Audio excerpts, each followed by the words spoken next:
చాలా సున్నితమైన ఒక ప్రశ్న అండి. ఇది అడగచ్చో అడగకూడదు, కానీ ఈ సోకాల్డ్ ప్రముఖులు వాళ్ళు వీళ్ళు మిమ్మల్ని ఇలాగా ఇబ్బంది పెట్టి సరే వాటెవర్ ట్రై చేసి అది బలవంతంగా మీరు తలొగ్గినప్పుడు గౌరవం ఉంటుందా, లేకపోతే కేవలం జస్ట్ వాళ్ళ వాళ్ళ వాళ్ళ ఇంకా పైశాచికత్వం కానీ? పైశాచికత్వం ఏమీ ఉండదు, గౌరవం ఉండదమ్మా.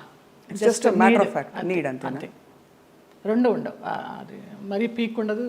కానీ అంటే ఎందుకు అడుగుతున్నానంటేనండి, ఆ టైంలో వాళ్ళ ప్రవర్తన కూడా ఒక ఒక గాయం చేస్తుంది కదా మనసులో. అట్లా నేను అబద్ధం చెప్పకూడదు, ఎవరు అలాగ ప్రవర్తించలేదు.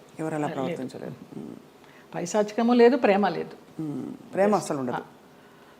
ఒప్పుకొని వెళ్ళాము, అంతవరకు. రోజు అనేక కమిటీలు పెట్టడాలు, ఇండస్ట్రీ ఇతర వర్క్ ప్లేసెస్లో వేధింపుల కమిటీ ఉండాలని చెప్పి, అంటే వేధింపులని వ్యతిరేకించే కమిటీలు. బై గాడ్స్ గ్రేస్ మాకు అట్లాంటి వేధింపులు ఏం లేవు, కానీ తప్పలేదు.